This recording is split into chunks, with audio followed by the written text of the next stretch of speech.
The salvage hauler shuddered as Joran Cade brought it down through the turbulent atmosphere of Helios 7, frost already foaming on the viewport, despite the heating coils running at maximum capacity. The moon was a frozen wasteland, abandoned for 3 years since the mining operation had collapsed, along with half the station into a subterranean chasm. Nobody came here anymore, which made it perfect for his kind of work. Stabilizers compensating, the ship's AI chirped in his ear. Surface temperature minus 73 degrees. Wind speed 40 kilometers per hour and rising. Just another day in paradise, Joran muttered, guiding the hauler toward the skeletal remains of the mining station. The structure jutted from the ice like broken ribs, its metal framework twisted and scorched from whatever disaster had claimed it. He wasn't here for the official story, though. Word in the salvage community was that the Kyrathi Empire had been using the station for something off-book, something valuable enough that they'd left it behind in a hurry when everything went wrong. The landing struts crunched against packed snow as Joran sat down in what had once been the main cargo bay, now open to the bitter sky where the roof had torn away. He sealed his thermal suit, checked the charge on his plasma cutter and the small pulse pistol at his hip, then lowered the ramp into the howling wind. The cold hit him like a physical force, despite the suit's insulation. He'd been to dozens of dead stations and derelict ships, picking through their bones for anything worth selling, but something about this place felt wrong. The ice here was stained in places with colors that shouldn't exist, purples and sickly greens that seemed to shift when he looked directly at them. Scanning for power signatures, his wrist computer announced. Detecting weak energy source, sublevel 3. Consistent with emergency containment protocols. Emergency containment. That usually meant either something very valuable or something very dangerous was being kept in a reinforced vault. Joran adjusted his pack and made for the emergency stairs, descending into the station's depths. His breath fogging inside his helmet. The stairwell was a tunnel of ice and darkness, his headlamp cutting a narrow beam through the frozen air. 3 levels down, the temperature actually increased slightly as he entered the geothermal buffer zone where the station's original heating systems had tapped into underground thermal vents. The metal walls here were slick with condensation rather than ice, and patches of some kind of crystalline growth sparkled in his light. The corridor opened into what had been a detention block, and Joran felt his pulse quicken. The Kyrathi didn't usually need detention facilities on mining operations. The reinforced cells lining both sides of the hallway were built to hold something strong, something dangerous. Most stood empty, their energy barriers long since failed, but at the far end of the corridor, one cell still glowed with the faint blue shimmer of an active containment field. Inside stood a figure that made Joran stop in his tracks. She was tall, easily 2 meters, with skin the color of storm clouds and marked with patterns that resembled lightning strikes frozen across her shoulders and arms. Her build was powerful, unmistakably warrior-bred, and she wore the remnants of Kyrathi battle armor that had seen heavy use. But it was her eyes that caught him. They were silver, like molten mercury, and they fixed on him with an intensity that made him forget about the cold. "Human," she said, her voice carrying an accent that turned the word into something both foreign and familiar. The translator implant in Joran's ear rendered her language into something he could understand, but he could still hear the musical quality of her native tongue underneath. "You are either very brave or very foolish to come here." Joran found his voice, though it came out rougher than intended. "Could say the same about you. How long have you been down here?" She moved closer to the barrier, and he could see the toll her imprisonment had taken. Her armor was damaged. Her face bore the gaunt look of someone surviving on minimal rations, but there was no surrender in those silver eyes. 3 cycles. Perhaps 4. Time loses meaning in the dark. 3 years? Joran did the math. That meant she'd been here since the station was abandoned. How are you still alive? A bitter smile crossed her face. The containment field provides minimal atmosphere regulation, and the automated systems still deliver nutrient packs once per day. The Kyrathi built their prisons to last. I am Thesa Vorm, formerly of the Imperial Fifth Legion, now exile and prisoner. Something in the way she said exile resonated with Joran. He knew that tone, had heard it in his own voice when he thought about the military court-martial that had ended his career in the Terran fleet. Joran Cade, salvager and generally unwelcome visitor to places like this. What did you do to end up in here? Thesa's expression hardened. I refused an order to execute civilians during a planetary pacification. My superior officer gave me a choice: carry out the execution and maintain my honor in the Empire's eyes, or refuse and be stripped of rank. I chose to live with myself rather than with glory built on innocent blood. She took a breath, and when she continued, her voice was quieter. My unit turned on me. I fought my way off planet and thought I had escaped, but they tracked me here. The mining station was a trap. They imprisoned me and left me to freeze when they abandoned the facility. Joran studied the control panel beside the cell. The power levels were critical, probably only days away from complete failure. When that happened, the life support would go with it. Your people just left you here to die? The Kyrathi do not forgive those who break faith, Thesa said simply. To them, I am already dead. A ghost that should have had the honor to fall on her blade rather than face this shame. He could walk away. Should walk away. Whatever valuables were in this station, they weren't worth getting involved in Kyrathi internal politics. The Empire had a long reach and longer memory, and they didn't look kindly on humans who interfered with their affairs. But those silver eyes held his. And Joran found himself thinking about the civilians she'd refused to kill, about the choice she'd made that cost her everything. He thought about his own court-martial, standing alone in that chamber while officers he'd served with for years turned their backs on him. He'd made a choice too, reported the corruption he'd found, even knowing it would destroy his career. Maybe that made him foolish. Maybe it made him human. Your containment field has maybe 3 days of power left, he said, accessing the control panel. After that, you're breathing vacuum and freezing solid. I am aware, Thesa replied, watching him carefully. Why do you tell me this? Joran pulled out his plasma cutter, adjusting it to the frequency that would disrupt the barrier. Because I'm about to do something probably very stupid. When this field drops, you come with me. We get to my ship, get off this frozen rock, and then we figure out what comes next. You would free a Kyrathi warrior? Thesa moved closer to the barrier, her expression unreadable. We are at war with your people. I have killed humans in battle. I could kill you the moment I am released. Yeah, you could, Joran admitted, meeting those silver eyes. But you won't. Someone who gives up everything to save civilians isn't going to kill the idiot who just offered her a way out. For a long moment, Thesa simply stared at him. Then something shifted in her expression, a crack in the warrior's mask. You are either the most honorable human I have encountered or the most naive. Little bit of both, probably. Joran activated the cutter, and the blue containment field flickered and died. Come on, we've got a long climb back to the surface, and there's a storm coming in. Weather this bad, even my hauler can't fly through it.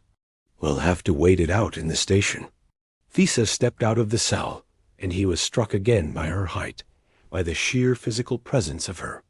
She rolled her shoulders, testing muscles that had been confined too long, and he saw the way her armor had been damaged across the back. Deep scores that looked like claw marks. What happened to you before they locked you up? He asked. The shriekers happened, she said grimly. The mining operation here disturbed something in the deep ice. creatures that should have remained in hibernation. The Karathi tried to contain them, failed, and evacuated. They sealed me in the detention block before they fled, left me as bait to slow the creatures down. Joran felt a chill that had nothing to do with the temperature. Are these shriekers still down here? The cold keeps them dormant most of the time, Lisa said, moving past him into the corridor with the fluid grace of a predator. But when the geothermal vents become active, they wake and hunt. You said a storm is coming? Big one. Why? She glanced back at him, and there was something almost like concern in those silver eyes. The storms disrupt the thermal regulators.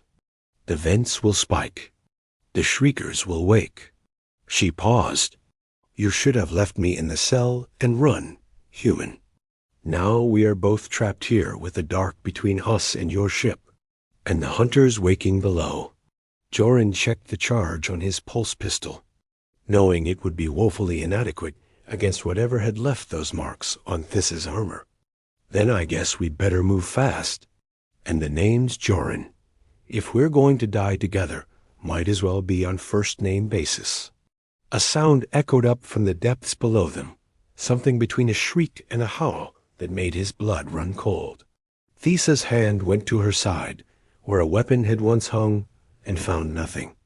Joran pulled his pistol and handed it to her. You'll need this more than me, he said. I've got the cutter. Thisa took the weapon, her fingers brushing his for a moment, and he felt the difference in their temperatures. Her skin several degrees warmer than human normal. You continue to surprise me, Joran Cade.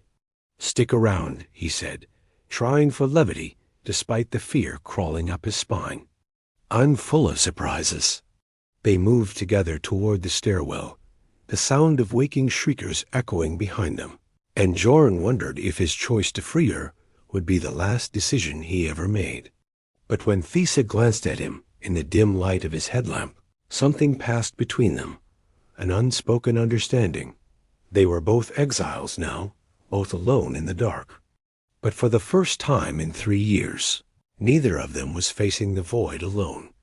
The stairwell had become a tunnel of ice and terror. Every few seconds, another shriek echoed from below, closer each time, and the sound raised every primitive instinct in Joran's body that screamed at him to run. Beside him, Thisa moved with controlled urgency, her borrowed pistol held ready, silver eyes scanning the darkness behind them. How many are we dealing with? Joran asked, his breath coming in ragged gasps as they climbed. The thermal suit kept him alive, but did nothing to improve his endurance at this altitude and temperature. In the lower levels? Dozens, Thisa replied, barely winded despite their pace. But the cold slows them. We have perhaps 10 minutes before the first reaches us, another 5 before the pack follows. 10 minutes. Joran's hauler was at least 15 away at their current pace, and that was before accounting for the storm that was surely battering the upper levels by now. We're not going to make it to the ship. No, Thisa agreed, her tone matter-of-fact rather than fearful. We need shelter, somewhere defensible where we can wait out both the storm and the feeding frenzy. You're talking about these things like they're just animals. They are animals. Efficient predators, but not intelligent. They hunt by heat signature and sound, feed until satisfied, then return to hibernation. She grabbed his arm suddenly, pulling him to a stop on the landing between levels 1 and 2. The thermal control station. It will be warm, enclosed, and the shriekers avoid areas of extreme heat. It makes them sluggish. Joran consulted his wrist display, pulling up the station schematics he'd downloaded before landing. Northeast corner, level 2. That's parallel to where we are, but we'd have to cross through the residential sector. Then we cross through. Thisa released his arm and moved toward the door leading off the stairwell. Stay close to me, Joran. If we are separated in the dark, you will die. The residential sector was a frozen graveyard. The quarters where miners had once slept and lived were now tombs of ice, personal belongings scattered and abandoned in the evacuation. Joran's headlamp caught glimpses of family photos frozen to walls, children's toys half buried in frost. People had lived here, made homes here, before whatever lurked below had ended everything. Thesa moved through the corridors with purpose, navigating by memory or instinct. She'd been imprisoned here for 3 years, but clearly she'd learned the station's layout before her capture. They passed through a communal dining area where tables stood like ice sculptures, through corridors lined with sealed doors, always moving northeast. Behind them, the shrieks were getting closer. Joran risked a glance back and immediately wished he hadn't. His headlamp caught movement in the darkness, something pale and many-limbed scuttling along the ceiling with horrible speed. "Don't look," Thesa said quietly. "Fear makes your heart race, your breathing quicken. It makes you easier to track." "Little late for that advice," Joran muttered, but he forced himself to focus forward, to control his breathing the way he'd been taught in Fleet, basic training a lifetime ago. They burst through a heavy door into what must have been the station's hydroponics bay, a vast space filled with the skeletal remains of growing stations and irrigation systems. The ice here was different, tinged green from whatever algae or plants had died when the power failed, and the floor was treacherously slick. Across this bay, through the maintenance access, then we're at the thermal station, Thesa said, but her voice carried a tension that hadn't been there before. "What's wrong?" "This is a bottleneck. Wide open space, limited exits. If they catch us here—" She didn't finish the sentence. She didn't need to. They were halfway across when the first shrieker burst through the door. Behind them, Joran's mind tried to process what he was seeing and rejected it. The creature was roughly the size of a large dog, but there the similarity ended. Its body was segmented, covered in pale chitin that seemed to drink in the light rather than reflect it. 6 legs ended in hooked claws, and its head was a nightmare of sensory organs and mandibles that opened vertically to reveal rows of crystalline teeth. Thesa fired without hesitation. The pulse bolt caught the creature's center mass, and it shrieked, the sound so piercing that Joran's audio dampeners kicked in automatically. The shrieker stumbled but kept coming, its wound already sealing with some kind of rapid cellular regeneration. "Run!" Thesa grabbed his hand, her grip like iron, and pulled him across the ice. More shriekers poured through the door, their claws finding purchase where human feet would slip.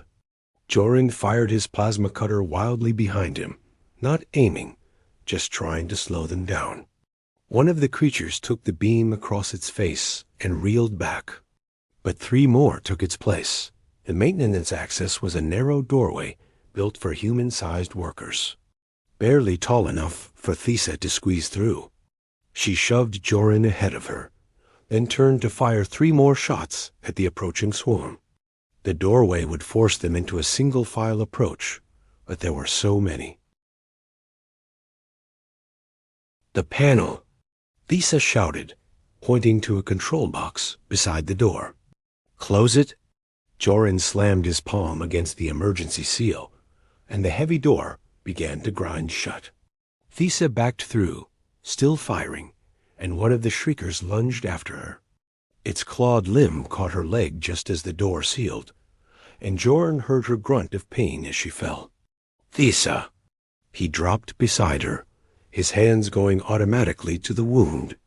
The shrieker's claw had torn through her armor and the flesh beneath, 3 parallel gashes that wept blood darker than human crimson. "How bad?" "I will live," she said through gritted teeth, but her face had gone even paler. "The thermal station. We need to reach it before the venom spreads." "Venom?" Joran looked at the wound again and saw the edges already beginning to darken with infection or poison or both. Their claws are coated in paralytic toxins. For hunting in the cold. Thesa tried to stand and her leg buckled. "I have perhaps 30 minutes before I cannot move. After that, an hour before respiratory failure." The maintenance tunnel was barely a meter wide and stretched ahead into darkness. The walls were lined with pipes and conduits, some still warm from geothermal heat, others frozen solid. Joran pulled Thisa's arm over his shoulder, taking as much of her weight as he could manage. "You should leave me," she said, but her voice lacked conviction. "Save yourself." "Not happening," Joran replied, starting forward. "I didn't free you just to watch you die in a tunnel. Besides, you're the only one who knows where we're going." Despite everything, he heard her make a sound that might have been a laugh. "Your species is absurd, sentimental, illogical. Yeah, we get that a lot." He adjusted his grip as they navigated around a frozen coolant leak. "For what it's worth, Eucharithi aren't exactly paragons of sense either. Who abandons someone in a frozen prison? Those who value honor over mercy," Thisa said quietly. "Those who see the world in absolutes rather than shades. I was like them once, Joran, before I saw what our honor looked like when applied to the helpless." They moved in silence for a few minutes, Joran's shoulders burning from supporting her weight, his lungs aching in the thin, cold air. Behind them, he could hear the shriekers testing the sealed door, their claws scraping against metal. "The civilians you saved," he said, partly to distract her from the pain, partly because he genuinely wanted to know. "What happened to them?" "I helped them escape to a neutral station. 53 people, mostly farmers whose only crime was living on land the Empire wanted." Thisa's voice grew distant with memory. "There was a child, barely old enough to walk. She gave me a flower she had picked, thanked me in broken Kyrithi. I kept it until my arrest. Do you regret it? Giving up everything for them?" Thisa was quiet for so long that Joran thought she might have passed out. Then she spoke, her voice fierce despite her weakness. "I regret that I did not act sooner, that I followed orders without question for so many years before I finally saw the truth. But saving them? Never." The tunnel opened into a small chamber, and blessed warmth washed over them. The thermal control station was smaller than Joran had hoped, maybe 4 meters square, but it was functional. Emergency lighting strips gave off a dim blue glow, and the walls were lined with monitoring equipment and control panels. Best of all, 3 of the walls radiated heat from the geothermal taps they regulated. Joran helped Thisa to the floor, propping her against the warmest wall. Her breathing had become labored, her silver eyes slightly unfocused. The wound on her leg had turned an ugly purple-black, the discoloration spreading up toward her thigh. "First aid?"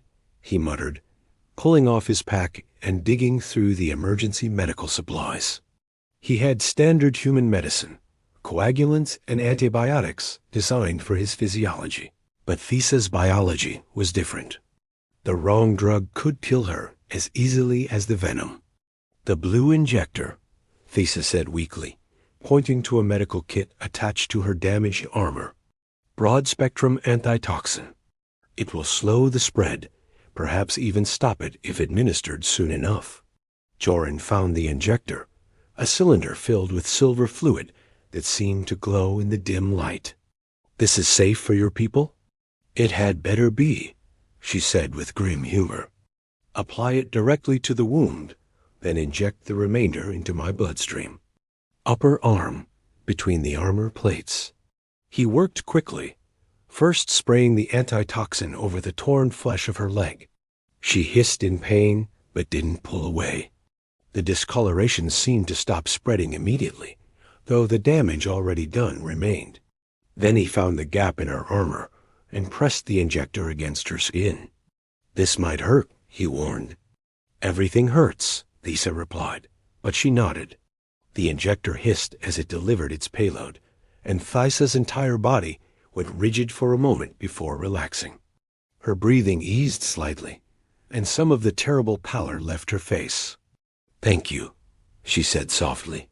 Joran settled beside her against the warm wall, exhaustion finally catching up to him. Outside the thermal station, he could hear the storm raging above and the distant shrieks of frustrated predators below. They were trapped between two kinds of death, with nothing but a few meters of metal between them and oblivion. "How long do we have to wait?" he asked. "The storm will pass in perhaps 6 hours. The Shriekers will remain active for another 3 beyond that, hunting until the vents cool and they return to hibernation." Thesa shifted, trying to find a more comfortable position. 9 hours, Joran Cade. 9 hours in this small space with a warrior you barely know. "Could be worse," he said, managing a tired smile. "Could be still running. True." She studied him in the blue emergency lighting, her silver eyes clearer now that the antitoxin was working. "Why did you really free me?" "Don't tell me it was simple honor or mercy. Humans don't risk their lives for Kyrathi prisoners, not in the middle of a war."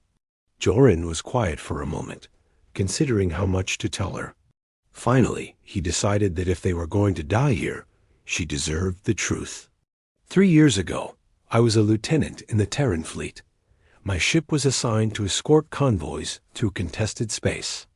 I found out my captain was accepting bribes from smugglers, looking the other way while they moved weapons to pirate factions. "You reported this?" "I reported it. Provided evidence, testimony, everything by the book." He laughed bitterly. "Turned out my captain had friends in high places.